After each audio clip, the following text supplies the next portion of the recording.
చక్కని సీతకి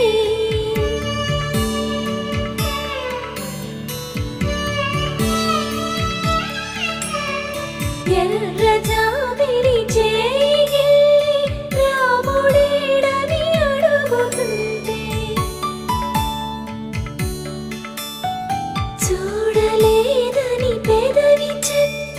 చెప్పలేమని కనులు చెప్పే నల్ల పూసై